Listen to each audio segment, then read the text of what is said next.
আমি বৰ্তমান যাবলৈ ওলাইছোঁ শিৱসাগৰৰ নাজিৰাত থকা অগ্নিনাভ মন্দিৰলৈ।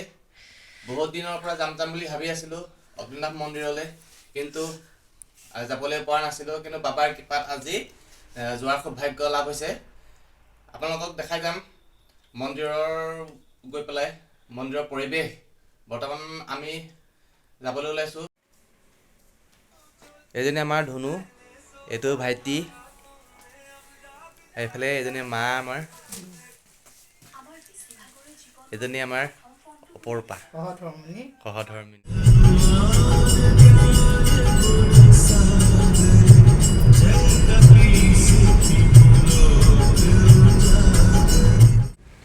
আমি আহি হালদিবাৰী বুঢ়ীমাই থান পালোহি। এয়া হ'ল হালদিবাৰী বুঢ়ীমাই থান। এই হালদিবাৰী বুঢ়ীমাই থানতে আমি অকণ সেৱা লৈ পেলাই আমি এতিয়া আগবাঢ়িম শিৱসাগৰৰ দিশত।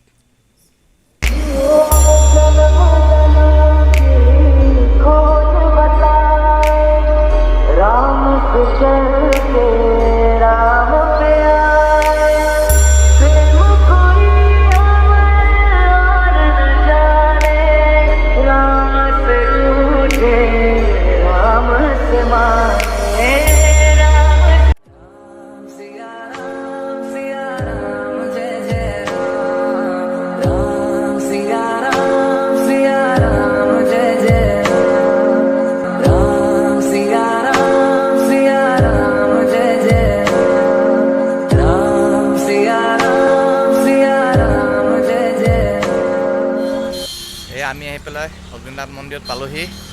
আমি এতিয়া মন্দিৰলৈ গৈ আছোঁ। আপোনালোকক দেখাই যাম মন্দিৰৰ ভিতৰৰ আৰু বাহিৰৰ পৰিৱেশ। আপোনালোকে চাই থাকিব ভিডিঅ'টো শেষলৈকে, যিমান পাৰোঁ দেখাবলৈ চেষ্টা কৰিম আপোনালোকক। এয়া অগ্নিনাভ মন্দিৰৰ সন্মুখত চাকি বন্তি ধূপ ধূনা তামোল পাণ নাৰিকল এইবিলাকৰ দোকান।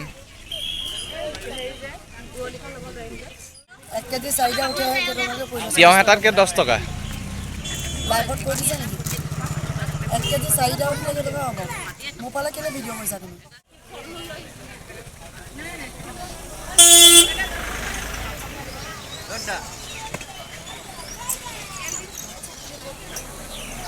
আপোনালোকক দেখাই আছোঁ এয়া মন্দিৰৰ বাহিৰৰ পৰিৱেশ। দূৰ দূৰণিৰ পৰা অহা ভক্তসকলে এনেধৰণে লাইন পাতি ৰখি আছে গেট খোলাৰ লগে লগে যাতে সোনকালে ভিতৰত সোমাব পাৰে। পুৱা 9 বজাৰ লগে লগে গেট খুলি দিয়াৰ পিছত আপোনালোকে দেখা পাইছে ভক্তসকল ভিতৰলৈ সোমাই গৈছে, আৰু লগে লগে আমিও শাৰী পাতি এনেধৰণে সোমাই আহিলোঁ ভিতৰলৈ সোমাই আহি ভক্তসকলে যাতে সুন্দৰভাৱে চাকি বন্তি দিব পাৰে তাৰ কাৰণে ইয়াতে ব্যৱস্থা কৰি থোৱা আছে। ইয়াতে চাকি বন্তি জ্বলাই ল'লোঁ, লৈ পেলাই শৰাইৰ কাৰণে আমি লাইন ধৰিলোঁগৈ। যিসকল ভক্তই শৰাই দিব বিচাৰে এনেধৰণে লাইন লৈ পেলাই তেখেতসকলৰ নাম লিখাই কুপন লৈ এনেকৈ শৰাই দিব পাৰিব, তাতে শৰাই জমা দিব পাৰিব।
50 আৰু এইজনা 100 আৰু